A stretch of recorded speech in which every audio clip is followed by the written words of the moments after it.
Ipamili ni Tatay Eddie, parang sabi ni Tatay Eddie, ay, parang okay talaga ito pag sexy ang damit, ha?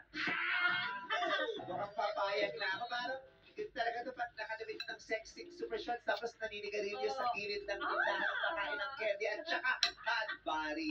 Yan. Kompleto na.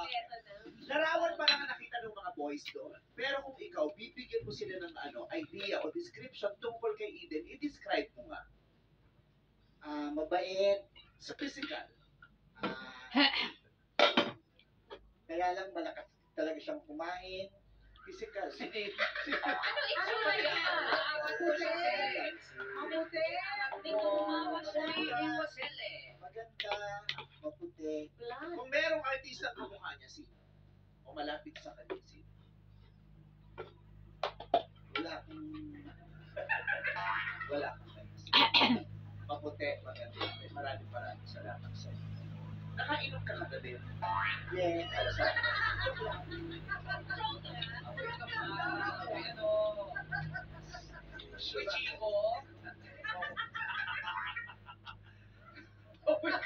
Matagal niya itong inisip itong pag-guest niya ngayon. Pero hindi ito makatulog. Oo, na-excite kasi. Excited siya. Napadami. Kaya ang aga ng call time. Napilitan. Nakapagpanlaw. Dapat ito binabanlaw. Kulang sa tubig. Oo. Kinape or anything. Anyway, mga tatay, matapos yung makita ang larawan ni Nanay Eden, akyat o baba? Kayat lang. Ano rin natin si Tatay Alex? Tatay Alex, base po sa itsura niya, bakit po kayo napaakyat? Kasi po ano siya kaya pala siya nagdadamit ng maikli, hindi pala siya lumalabas ng bahay. Ibig sabihin, yung forma niya para lang sa mahal niya. Para lang sa mahal. Para lang sa mga. Pero hindi kasi contradicting din yung sinabi nitong si Sel na nakainom eh. Sabi na, hindi lumalabas sa bahay pero mahilig daw mag-mall. Oo nga. Mas may Baka sorry. mag-naibig ka Oo, na. pero pag nagmo-mall siya, sexy siya manamit. Baka binibigay niya yung todo yung pihisan niya. No? Kasi nga naman, min. Bihira nga lumabas. Sa itsura pa po, ano pa yung nagustuhan niya? Sa physical? Medyo kahawig ng ex. Ay, It's hawig si sa Alex. Pag ganun ba, okay lang, Sir Alex? Or Wala naman sinabing housewife, convict ang tinuturo. Oo. Ano yung ex-convict na kilala niya? hindi kasi madalas natin naririnig yun dito eh. Laging kahawig ng ex. Okay lang Hindi yun. ba maaalala niyo lagi ex niyo pag nakikita niyo siya? Tatanggapin na lang. Depende naman sa pag-uusap lang. Tsaka mali mo maganda naman yung memories Oo. nila. Hindi naman Type tama. niya talaga. Ganun ang mga tipo niyo po. Sir, kung sexy ang damit dito, tapos magde-date kayo, anong susuot mo naman? Magsushort na lang din po. Ah. Sasabayan ko siya. The spirit. Yung tanong sasabayan. Oo, di tayo kakahuli. Okay. Si Tatay Joe naman, ba't kayo napaakyat? Since din na palagi sila nasa loob ng bahay, pero kapag lumalabas, ay pinapakita niya lamang po yung kanyang kagandahan. So sa physical, ano pong nagustuhan ninyo? Yes, I like her. Oh. Agad Ano po yung agad. nakikita doon sa mukha niya? Mata po ba? Ilong? Makikita ko po kapag kaharap ko na siya ng personal. Na personal. Okay po. Si Kuya Eddie naman po, ba't kayo napaakyat? Para sa akin, sasabihin ko sa kanya, isa siyang pampansang awit. Pambansang Wow. awit. Bakit to? Ang ganda niya eh. Saka pampansang asawa. Pambansang asawa? Pambansang awit ay Wala. pambansang asawa. Isa siyang pambansang awit. Bakit? Meron pa Nakita isa. ko siya, napatayo ako. Talagang nirespetuhin mo yun. Dapat tigil, no? Hawakan mo yung Di ba, puso pambansang mo. awit, mapatayo. Kailangan magbigay galang. Kung nakita ko larawan niya, napatayo ako. Okay, pambansang awit ka daw, mother. So, sa kagandahan niya, sir, parang dead ka na kahit sexy siya manamit. Hindi masyadong sang-ayon sa iyong mga pananampalataya. Yun ang tatanggalin mo sa kanya. Ay, Babaguhin. tatanggalin. Pagiging panamit. Oo, ano Masagwa eh, para sa akin. Oo, ano yun, Eden? Tatapalit na daw sa iyo. Dahil di niya daw bet yun. Yun na ako eh. Oo. Dapat tanggapin mo kung ano ako. Oo.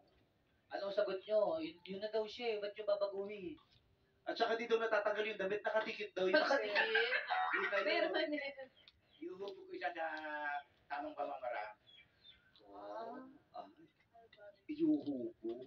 So, puhulmahin ka niya sa kanyang sa pamamaraan ng gusto niya. Papayag ka ba na ganun, Eden? Babaguhin ka niya? Hindi ko alam kung anong religion siya eh. Kaya, siguro kailangan malaman ko muna kung tugma kaming dalawa. Oo, tama. Okay, ngayon huwag kang mag-alala. Ikaw naman ang makakakita sa kanila, kaya Mother Eden, tayo ka doon sa marker mo. Ganda-ganda pa pati ng shoes ni Mother Eden. Oo, may sarili talaga siyang style na nagpapasaya sa kanya. Ayan. Nakapwesto na si Tatay Alex. Makikita na kayo. Reveal! Yes, naman! Okay pa. Tinatago pa ni Alex ang kanyang nararamdaman. Close! Konting pagtago ng kilig. Itong pangalawa, ito talaga kanina ko pa nakikita ang kilig na kilig. Ayan na. Ready na si Jo. Ready na rin si Eden. Reveal! Oy, oy, malaki ulit. Yes, naman! Kuya Jo, Close! walk out lang. Ay, agad eh. Titignan natin kung ano magiging reaction ng ating Yes! pangalan. Tingnan natin magustuhan. Ito yung mag-sexy malapit. Oo. Lumalabas na tayo, bihira Sa lang. pananampalataya, magtutugma pa sa pananampalataya. Correct. Pero babaguhin nila. Okay. Oo, babaguhin niya. Tingnan natin kung papayag naman. At kung babaguhin niya mapag nakita niya. Yes, tingnan natin. Mahakbal! Rebel! Ay, naman. Para nagustuhan ni Eddie!